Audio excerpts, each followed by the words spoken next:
में मैं आदरणीय वाजपेयी चाचा जी से निवेदन कराऊंगा। बहुत बहुत धन्यवाद कमल भैया। आदरणीय, मतलब आपकी हम क्या तारीफ करें। और ईश्वर की जब कृपा होनी होती है तो निश्चित तौर पे आप संतों के निकट ऐसे पहुंचोगे, सनातन पूजा में, पाठ में, कथा में आप पहुंचने लगोगे तो निश्चित तौर पे विश्वास होने लगता है ईश्वर की कृपा है। हमें महाराज श्री रामापुर की कथा में हमने पहली बार महाराज श्री को यूट्यूब पे हमने सुना था, साक्षात रूप से साक्षात्कार हमारा रामापुर की कथा में हुआ और हमने कहा बहुत जल्द आपके पुनः दर्शन मिलेंगे। तो पुनः भोलेनाथ माता रानी ने फिर आपसे मिलवा दिया और आज मैं लगभग 350 किलोमीटर का सफर मेरा हो चुका है और मैं सिसैया में था और मैं हिम्मत टूट रही थी क्योंकि वहां कोहरा था। तो मुझे लगा कमल भैया का फोन आया तो हमने कहा लेट हो गए, हम सिसैया में किसी कार्यक्रम में आए हैं और आने का साहस नहीं है, कोहरा बहुत है। इनके एक शब्द ने और माता रानी की कृपा ने आज हमें यहाँ इतने पवित्र स्थान पे, इतने पवित्र लोगों के बीच में हमें आने का अवसर मिला। ये मेरा सौभाग्य है। इनके शब्द थे, मैया ने अगर चाहा तो आप जरूर आओगे और अगर माई चाहेंगी तो आप आओगे।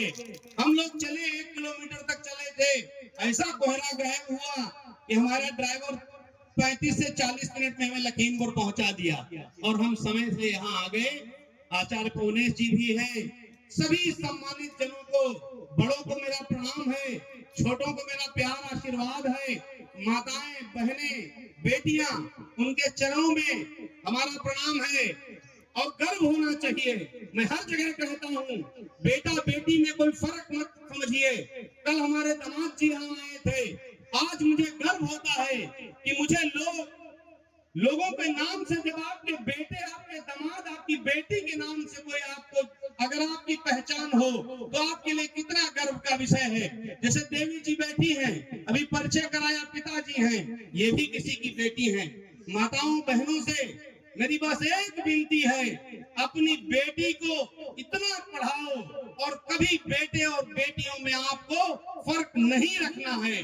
पता नहीं आप, मैंने 50 वाक्य मैंने देखे हैं जहाँ पे बेटे तो अपने माँ बाप को छोड़ देते हैं, मगर बेटियां कभी नहीं छोड़ती। बेटियों का प्यार अपने भाई के लिए, चाहे गरीब भाई हो या अमीर भाई हो, बिल्कुल सम रहता। हिंदू और सनातन केवल मंचों से कह देना, केवल भाषण दे देना कि हम हिंदू हैं, हम सनातनी हैं, मगर सनातनी होने का कर्तव्य आपको निभाना है, तब आप सच्चे सनातनी हो। केवल कहने से आप सनातनी नहीं हो जाओगे, आपको करना पड़ेगा। आपका पड़ोसी परेशान है, आपका रिश्तेदार परेशान है, आपके गांव में रहने वाले हर जाति धर्म मजहब के लोग परेशान हैं, आप कैसे सनातनी हो? सनातनी आप जब हो जब आप सबकी मदद करो। मानवतापूर्ण आचरण करना ही सनातन है। आचार्य पौनेश जी भी कह रहे थे, मैंने, आपने उसने मुझे एक किताब भेंट की थी, उस किताब में कुछ इतनी अच्छी अच्छी हर धर्म की बातें लिखी हैं, मैंने उसको पढ़ा था, केवल रखा नहीं था, क्योंकि आपके हाथ से हमें प्रसाद के रूप में मिली थी। जो गौ माता पे बात अभी आचार्य पौनेश जी कह रहे थे, 10 साल से भारतीय जनता पार्टी की सरकार है, संतों की सरकार है। अगर आज गौ परेशान है तो नेहरू जी नहीं जिम्मेदार हैं।